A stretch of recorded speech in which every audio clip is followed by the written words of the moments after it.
صلی علی محمد وآل محمد.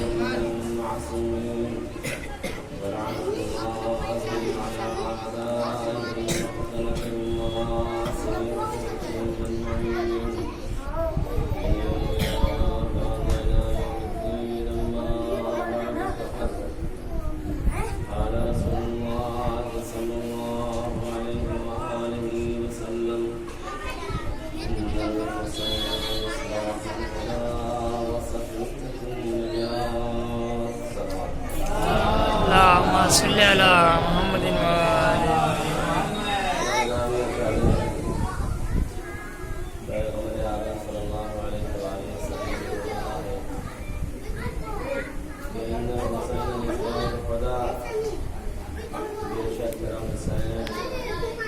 ہدایت کا چراغ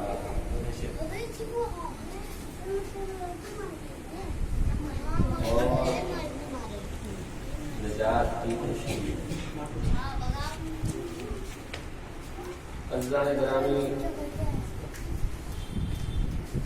اگرچہ ہم اور آپ کائنات آدم و عالم کا مطالعہ فرمائیں اور اس بھری کائنات میں جتنے مسلمان ہیں، جتنے بھی کلمہ گو ہیں، ان کی جتنی بھی دعائیں ہوں، ہر انسان کی اپنی اپنی دعا ہوتی ہے، ہر انسان کی اپنی اپنی ضرورت ہوتی ہے، جیسی ضرورتیں ہوتی ہیں اسی اعتبار سے وہ دعائیں کرتا ہے. لیکن پورے عالم اسلام میں جتنے بھی کلمہ گو ہیں اور کوئی دعا ان کی ہو یا نہ ہو، دو دعا ہر مسلمان کرتا ہے. ایک دعا یہ کرتا ہے کہ پروردگار عالم تو مجھے ہدایت عطا فرما. دوسری دعا یہ ہوتی ہے کہ آخرت میں نجات عطا فرما. یہ دو دعائیں ہر مسلمان کرتا ہے کہ دنیا میں ہدایت ملے اور آخرت میں نجات ملے. لیکن میرے گرامی، پیغمبر اسلام صلی اللہ علیہ وآلہ وسلم نے اس مسئلے کو کتنی آسانی سے حل کر دیا کہ تم اگرچہ ہدایت چاہتے ہو تو در حسین پہ آ جاؤ اور نجات چاہتے ہو تو در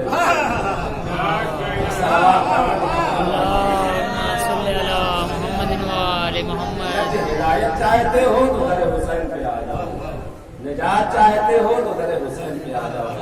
دو لفظوں میں جو مسلمانوں کی دعا ہے، پیغمبر نے اس کا حل بتا دیا کہ اگرچہ تم کو ہدایت چاہیے تو در حسین پہ آ جاؤ اور اگرچہ نجات چاہیے تو در حسین پہ آ جاؤ. ایک صلوات پڑھ دیں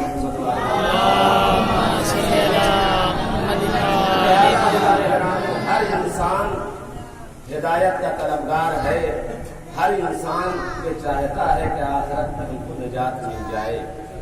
کوئی ایسا انسان نہیں ہے دنیا میں جو دنیا میں ہدایت نہ چاہتا ہو اور آخرت میں نجات نہ چاہتا ہو. ایک صلوات پڑھ دیں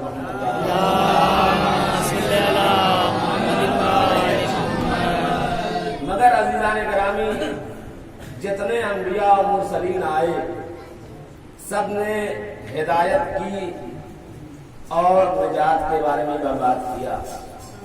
جتنے انبیاء آئے آدم سے لے کے خاتم تک، آپ تاریخ ملاحظہ فرمائیں تو سب کو اللہ نے ہدایت ہی کے لیے بھیجا، سب نے ہدایت ہی پر کام کیا.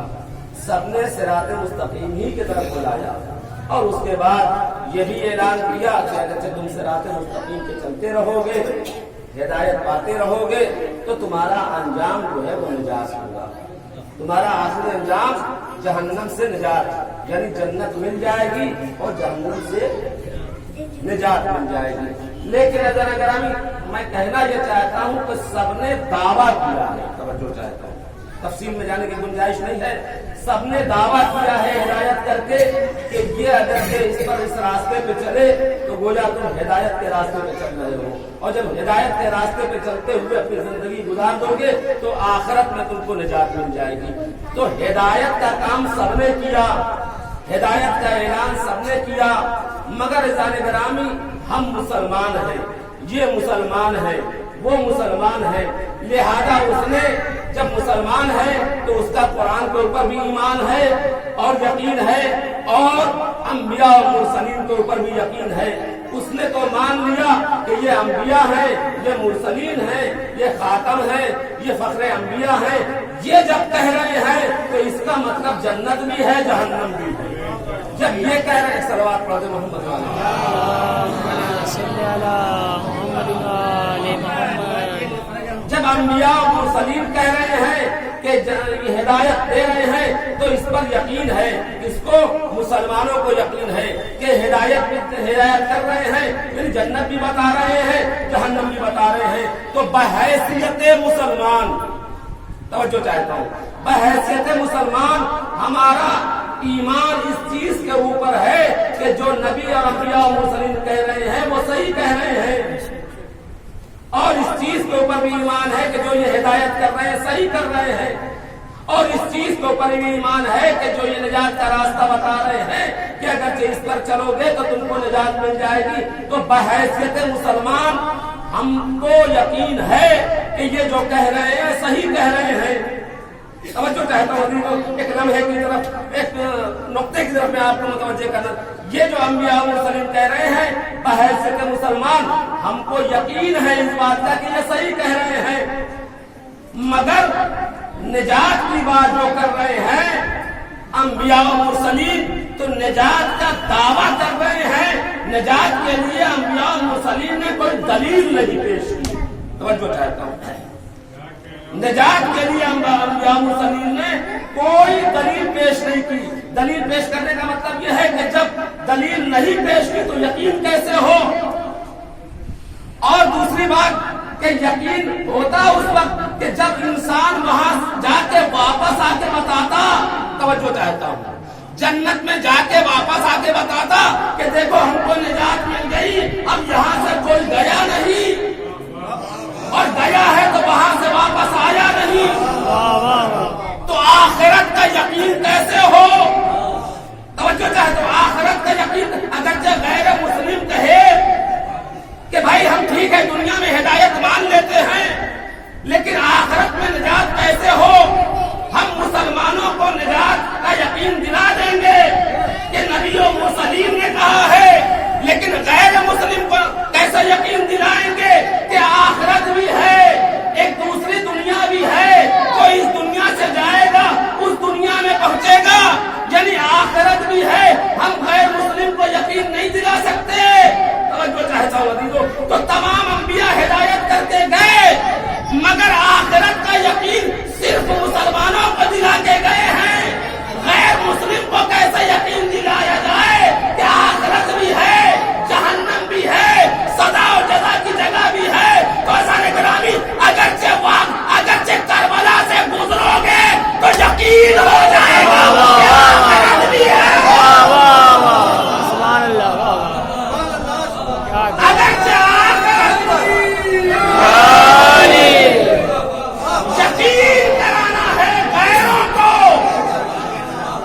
تو قرآن تو ان کو یقین نہیں ہوگا اس لیے کہ ایمان ہی نہیں ہے، نبیوں کے اقوال کی بنیاد پر ان کو یقین نہیں ہوگا اس لیے کہ ایمان ہی نہیں ہے۔ ایک واقعہ کربلا ہے کہ اگرچہ اس راستے سے گزر گئے تو یقین ہو جائے گا کہ آخرت بھی ہے، اور آخرت وہ جگہ ہے جہاں سزا بھی ملے گی، جزا بھی ملے گی، انعام بھی ملے گا۔ ایک صلوات پڑھ دے۔ اللہم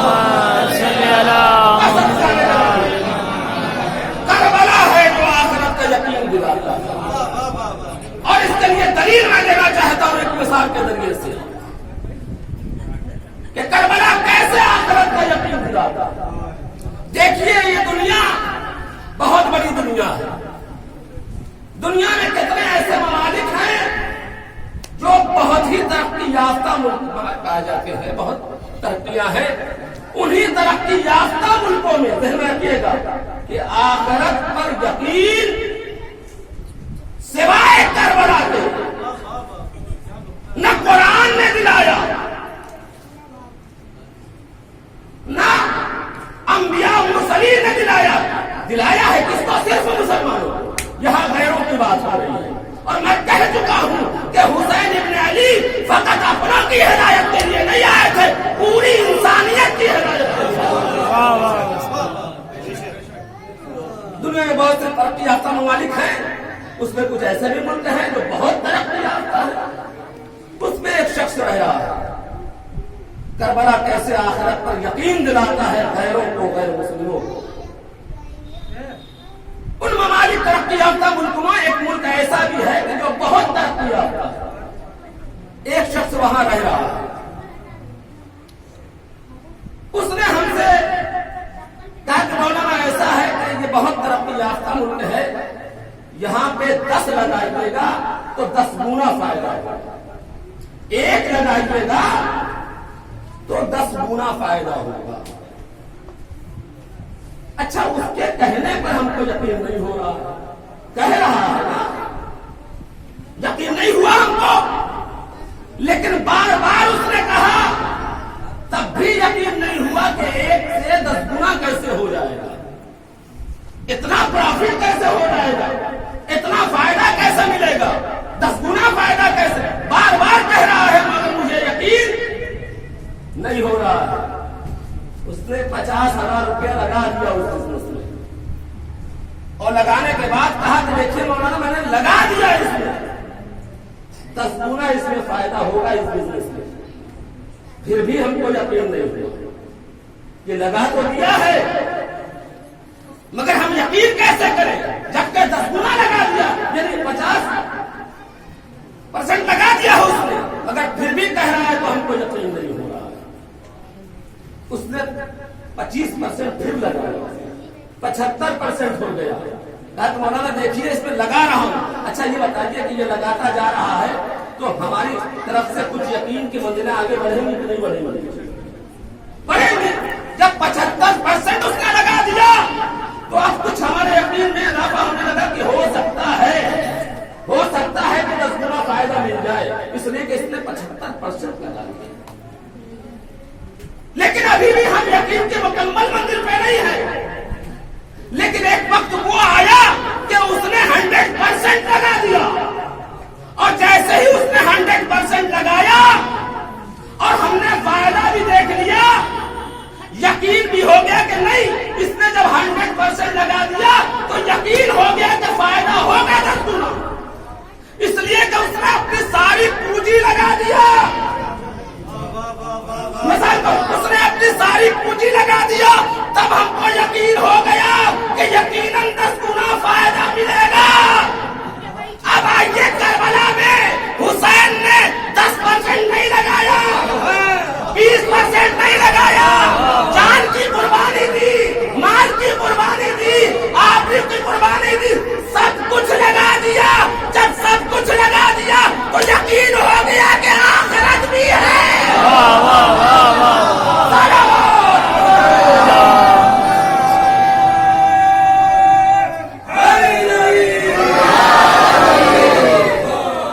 یہ حسین ابن علی کا سوال کہ اپنی پوری پونجی لگا کے بتایا کہ آخرت بھی ہے.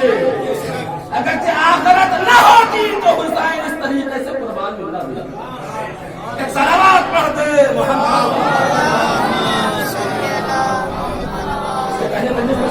نے کہا تھا کہ حسین کو کیا سمجھے دنیا, جس دن حسین کو سمجھ لے کہ دنیا, اس دن خدا کو سمجھ لے. بڑا تک جوش ملی آبادی کمیونسٹ ہو گئے تھے, آخر میں پھر آئے. لوگوں نے پوچھا کہ آپ تو کمیونسٹ ہو گئے تھے, خدا کا وجود نہیں مانتے تھے,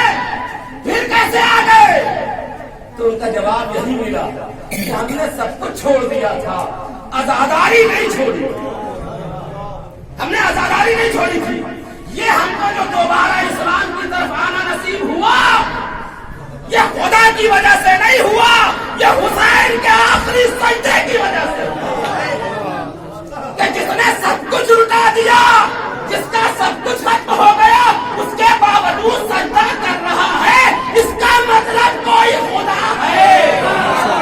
صلوات اللهم صل على محمد وآل محمد، اللهم صل على محمد وآل محمد۔ آؤ حسین کے پاس، حسین کی معرفت پیدا کرو اپنے اندر، پھر دیکھو کہ سجدہ کرنے میں کتنا مزہ آتا ہے، پھر دیکھو کہ رکوع کا کتنا مزہ آتا ہے، پھر دیکھو کہ قیام و قعود کا کتنا مزہ آتا ہے۔ حسین کے پاس تو آؤ۔ عزیزان گرامی، یوں ہی نہیں امام حسین نے کہہ دیا کہ اے خدا جسے تو مل گیا سب کچھ مل گیا، جسے تو نہ ملا اس کو کچھ نہ ملا۔ حسین کو خدا مل گیا، جب خدا مل گیا تو خدا نے پورے اپنے حالات بھی دے دیے۔ پورے دعا کس سے انسان کرتا ہے؟ خدا سے کرتا ہے، اس لیے کہ وہ مالک الملک ہے۔ آیت الکرسی اٹھا کے پڑھیے، وہ مالک الملک ہے، لہو ما فی السماوات و ما فی الارض، جو کچھ زمین و آسمان میں ہے سب خدا کا ہے۔ تو جب سب خدا کا ہے تو مسلمان یہی کہتا کہ پھر اس سے مانگو وہ دے دے، لیکن جب ہم حسین سے مانگتے ہیں تو دنیا یہ کہتی ہے کہ حسین سے کیوں مانگتے ہیں؟ یقیناً سب خدا کا ہے، ہم اس لیے حسین سے مانگتے ہیں کہ سب خدا کا تو ہے مگر اختیار حسین کو دے دیا، اختیار حسین کو دے دیا۔ کیوں؟ اس لیے کہ حسین کے پاس جو کچھ تھا سب خدا کو دے دیا۔ یہ مسئلہ آیا تھا جب کہ ایک عالم دین تھے، اس سے کسی نے پوچھا یہ بتائیے سمجھ میں نہیں آتا کہ جب سب خدا کا ہے تو آپ حسین سے کیوں مانگتے ہیں؟ حسین سے کیوں مانگتے ہیں جب سب خدا کا ہے؟ اس عالم دین کو سمجھ میں نہیں آیا جواب، اس نے باقاعدہ عمل کیا۔ ایران کا مسجد سہلا ہے جہاں پر امام زمانہ الصلوۃ والسلام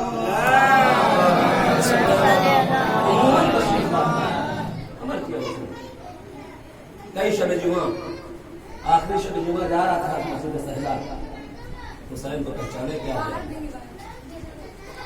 مسجد سہلا آخری دن جا رہا تھا کہ آج مولا سے ضرور ملاقات ہوگی اور اس سوال کا جواب پوچھیں گے۔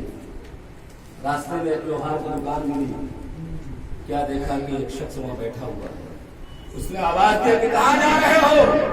کہا کہ مسجد سہلا جا رہے ہیں۔ کہا کس لیے جا رہے ہو؟ کہا کہ ایک سوال پھنسا ہوا ہے، اس کا جواب دینے جا رہا ہوں۔ کیسا سوال ہے؟